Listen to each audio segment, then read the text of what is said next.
It started with the roar of three bikes and a smirk that said, "You don't belong here." I was 16, standing at the gas station waiting for my mom, headphones in, eyes low, pretending not to notice. But they circled me like wolves, big men, loud, laughing, revving their engines just to watch me flinch. I didn't speak. I didn't run. I just stood there until I saw the black SUV glide in like a storm about to break. The door opened, and out stepped my mother. They didn't know who she was. They didn't know that beneath her calm voice and steady boots was a Delta Force commander trained to dismantle men like them before breakfast. They thought they were picking on a quiet black teen girl. They didn't realize they were 2 seconds away from a lesson they'd never forget. My mom didn't yell. She didn't raise a weapon. She just looked them in the eye and made them vanish. That day I learned something powerful. Some women fight wars abroad, others fight them in parking lots. And the ones who do both? You don't want to meet them on your worst day, especially if they're someone's mother. The wind carried dust across the parking lot as Jordan stepped off the school bus, her backpack slung over one shoulder and headphones snug over her ears. She was 16, tall for her age, soft-spoken, with big eyes and a mind full of quiet thoughts. It had been a rough week. Her debate coach had told her she was too aggressive. The school's lunch monitor kept confusing her name, and a boy had whispered the N-word when she walked past him in the hallway. She didn't tell anyone, not even her mom. Her mother, Commander Angela Brooks, had returned from deployment 3 weeks ago. Delta Force, elite, lethal, silent. She didn't walk like civilians. She moved like water around corners, scanned rooms without turning her head. Her laugh was rare, but her hugs were the safest place on earth.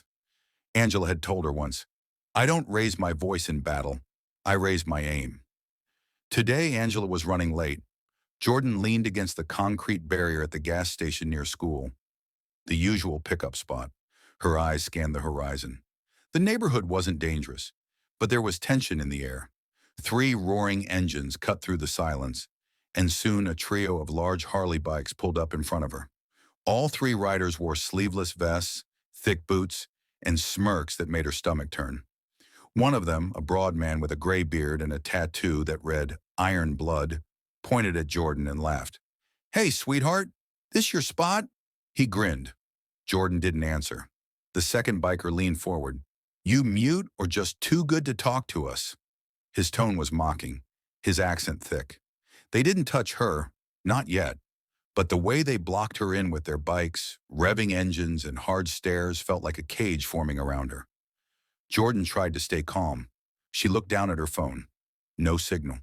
The sky began to darken, not from clouds, but from something heavier, a pressure she couldn't name. "You know," the third biker said, getting off his bike and cracking his knuckles, "girls like you shouldn't be out here all alone. Lot of weirdos in the world." That's when she saw the black SUV pull in silently from the far side. It didn't screech or rush. It coasted, like a panther on the prowl. The driver's door opened. Angela Brooks stepped out in uniform pants, combat boots, and a plain black tactical tee. Her face was unreadable, no makeup, just focus. She closed the door gently behind her, her eyes never leaving the men. "Jordan," she called, "come here." Jordan moved. The biker who had gotten off his bike raised a hand. "Hey, we were just talking to the young lady. Didn't mean anything by it." Angela didn't blink. "Did I say you meant anything?" He chuckled, backing off slightly. "Relax, ma'am." "You want me relaxed?" Angela asked. "Try a yoga class. You're standing too close to my daughter." Graybeard raised an eyebrow. "Didn't know she had a mom like you." Angela's voice lowered. "That's the problem. You assume she didn't." She walked over slowly, her boots hitting the pavement with the soft thud of muscle memory. "You see a young black girl waiting alone, and instead of minding your business, you chose intimidation. Is that what gets you going? Making teenagers nervous?" The man shifted. "We weren't gonna hurt her." "Of course not," she interrupted, "because I got here first." The third biker, the biggest, took a step forward. "Lady, we don't want trouble. You're obviously military or something, but this ain't your battlefield." Angela smiled, but it wasn't warm. "Son, I am the battlefield. In one fluid motion, she stepped between the bikes, yanked the key out of one ignition, and held it up. You don't want trouble, but you sure know how to start it. The second biker scowled. You can't just... She tossed the key in the air and caught it mid-drop. Try me. There was silence. Jordan stood still, heart pounding. This was not the mom she saw cooking spaghetti on Sunday. This was someone else. Someone fierce. Someone who'd seen deserts and wars and didn't flinch from threats, only dismantled them. Do you know who I am? Angela asked, eyes locked on the largest man. He stayed silent. I served in Baghdad, then Somalia, then Kabul. I've been shot at, bombed, and hunted by men who didn't just wear leather jackets. They wore vests lined with explosives. And I'm still standing. So tell me, what exactly do you think you're going to do here? The men looked at each other. Angela turned her head slightly, just enough for them to see the Delta Force insignia stitched into her sleeve. She didn't need to shout. Her calm was scarier than their threats. You want to know what real fear looks like? She added. It's waking up every morning, wondering if today's the day your daughter meets people like you, the kind who thinks silence is weakness and kindness is permission.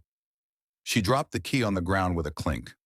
Pick it up, right away, and pray you never meet another woman like me when you're up to your nonsense. No one moved. Angela took one more step forward. Or stay. But know this.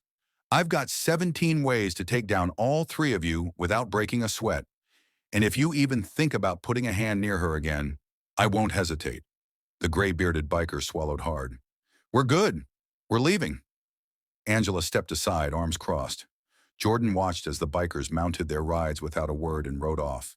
No jokes, no laughs, just the sound of engines shrinking into the distance. Angela turned to her daughter. You all right? Jordan nodded slowly. You didn't have to do all that. Angela smiled softly now, brushing a strand of hair from Jordan's forehead. Yes, I did. She opened the car door and let Jordan in. As she buckled her seatbelt, Jordan looked out the window and asked, Why didn't you ever tell me you were... that? Angela pulled onto the road. Because I want you to know the power you carry isn't in your fists. It's in your presence, your grace.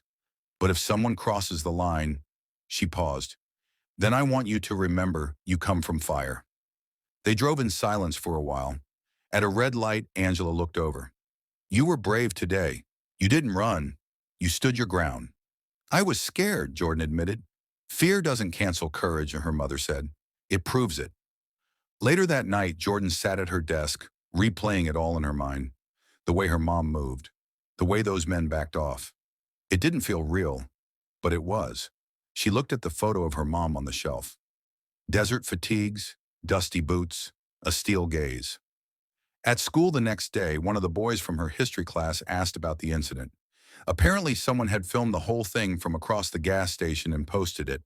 It had already gone semi-viral. Yo, your mom's like a superhero, he said. Jordan shrugged, hiding a small smile. She just doesn't like bullies. By the end of the week, the story had traveled. Whispers in hallways turned to admiration. Not fear, respect. And Jordan, for the first time in a long while, walked a little taller, not because she was protected, but because she remembered her mother's words. You come from fire, and fire doesn't flinch.